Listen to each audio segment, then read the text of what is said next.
Salam, hörmətli valideynlər və uşaqlar. Demək, bu günlər keçəcəyimiz mövzu ədəd oxudur. Ədəd oxu nədir? Ədədləri düz xətt üzərində eyni ardıcılıqla düzdükdə ədəd oxu alınır. Ədədləri düz xətt üzərində eyni ardıcıllıqla düzdükdə ədəd oxu alınır.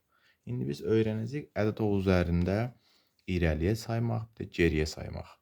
Məsəl üçün başlayalım. Deyir 3-dən 4 addım irəli. Gəlirik 3-ün üzərinə. 3-ün üzəri buradır.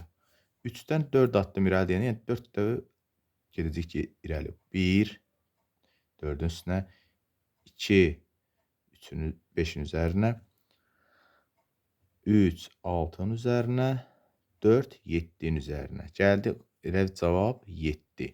Demək, 3-dən 4 addım irəli getdikdə cavab edir 7. Yəni 3-dən 4 addım, 1 addım, 2 addım, 3 addım, 4 addım irəli getdikdə cavab edir 7. İndi gəlir geri.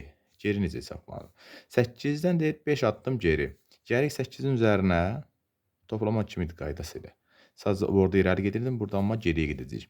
8-dən 5 addım geri. 1 addım, 2 addım, 3 addım, 4 addım, 5 addım.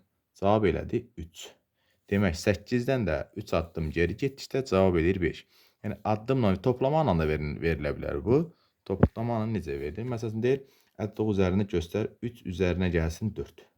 Elə bu qaydadan göstərsən. Gəlsən 3-ün üzərinə 4 addım irəli getsin. 1, 2, 3, 4 addım cavab edir 7. Burada da ola bilər ki, 8 çıxılsın 5. Burada cavabını eləyək 7. 8 çıxılsın 5. 8-dən gəlirik 8-in üzərinə. Birinci hansı verilibsə, onun üzərinə gəlirsən. İrəli deyəndə irəli saydıq. Burada amma geri deyir. 8-dən çıxmazsa geri gedəcək. Çıxma olanda geriyədir, toplama olanda irəliyədir. 8-dən 5 addım, 1 addım, 2 addım, 3 addım, 4 addım, 5 addım. Cavab neçə elədi? Cavab elədi 3. Demək, 8-dən 5 çıxanda ədəd oxu üzərində göstərin. Cavab elə yenə də eləyir 3. Belə.